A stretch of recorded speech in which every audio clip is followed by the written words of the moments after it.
Mapagpalang araw mga kataba. Yan, meron kaming pinuntahan dyan mga kataba kasi kailangan din namin na makisimpatya doon sa minsan nawawalan ng mahal sa buhay. Alam niyo ba mga kataba, minsan iniisip ko na nakakarating tayo sa mga piyesta, sa birthday, sa mga handaan. Pero pag minsan kahit na malayong lugar, pag merong mga nawawalan ng mahal sa buhay, merong mga tao na hindi nakakapunta. Siguro may mga valid na rason. Pero yun yung talagang dapat na puntahan natin. Yun yung mga ganong sitwasyon na kailangan nating makisimpatya sa kanila. Kasi lalo na mabigat yung dinadaanan nila. At yung mga taong nawalan na yun, hindi rin naman iba sa atin. Lalo na meron tayong mga dapat na tanawin na utang na loob. Kasi napakabuti ng tao na yan, mga kataba, yung pamilya na yan.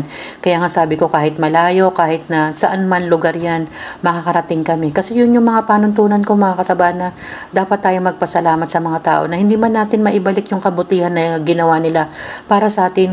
Matuto tayong makisimpatya, mga kataba. Tingnan nyo, baryong-baryo sa kanila.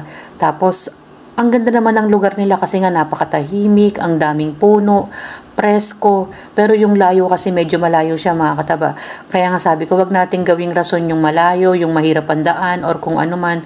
Kasi yung mga bagay na dapat nating puntahan na napaka-importante. At yun yung dapat nating gawin. Wag nating kalimutan yun mga kataba. Kasi konting oras lang naman yung maibibigay natin sa kanila bukod doon sa nararamdaman nila. Tapos tignan nyo mga kataba, diba? Puro puno. Iniisip ko na lang yan mga kataba para na rin kaming nagsa-sightseeing, namamasyal, tumitingin-tingin sa lugar na ano kaya kung dito tayo nakatira. Diba mga kataba? Ganun yung mga ginagawa namin pag yung nakakarating kami sa malalayong lugar. Ginagawa na namin yung pasyal. Ginagawa na namin yung parang kwentuhan na rin mga kataba. Ano yung mga nakita namin, ano yung mga kakaiba. Kasi parang experience na rin yan pag nakakarating ka sa mga iba't ibang lugar. Mapaliblib man, mapasyudad o kung saan man mga kataba.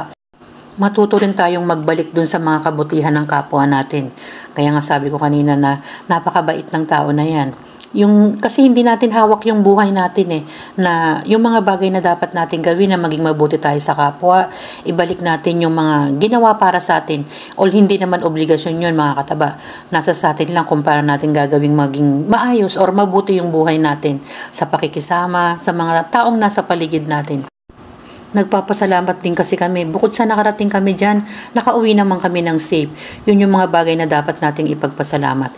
Kaya nga sabi natin, walang malayo, walang malapit, kung ano yung mga bagay na dapat natin gawin na natin habang nabubuhay pa tayo mga kataba.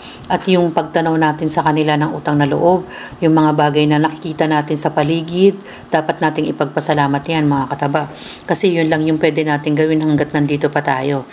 Magkaroon tayo ng mabuting pakikitungo sa kapwa natin.